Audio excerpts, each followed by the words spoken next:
नमस्कार दोस्तों, आज मैं आपको धर्मराज जी और घूना घूनी की कहानी सुनाने जा रही हूँ।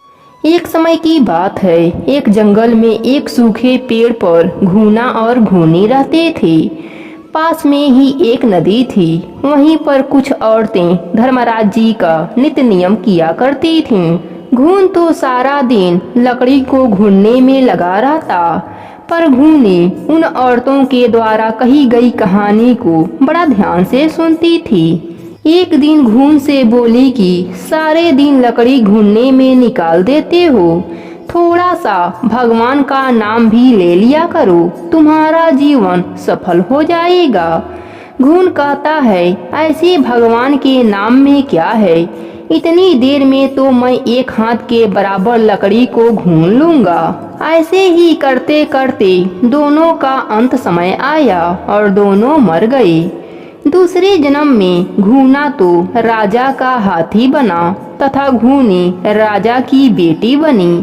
बड़े होने पर राजा ने बेटी की शादी में वही हाथी दहेज में दे दिया। अब हाथी पर सारा सामान लाद दिया गया। हाथी और राजकुमारी को पूर्व जन्म की सारी बातें याद थी। आगे चलकर हाथी रुक गया।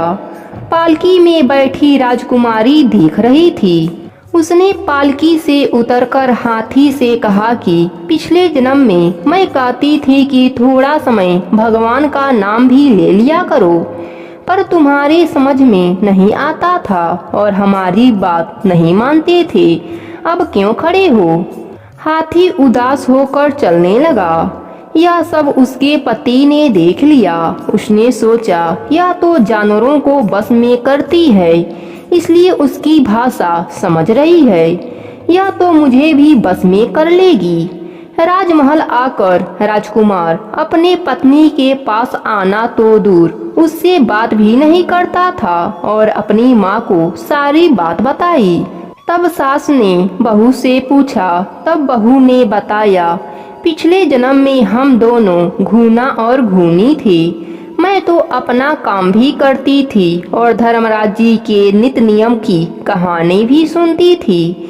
इस पुण्य से मैं राजा की बेटी बनी और यह घूना भगवंत का नाम भूलकर भी नहीं लिया था, इसलिए इसे हाथी का योनि मिला। इसलिए मैंने हाथी से कहा, अब पछताने से क्या होगा। जब समय था तब तो धर्मराज जी के नित्य नियम की कहानी सुना नहीं, अब क्यों हाथी की योनि को पाकर पछता रहे हो?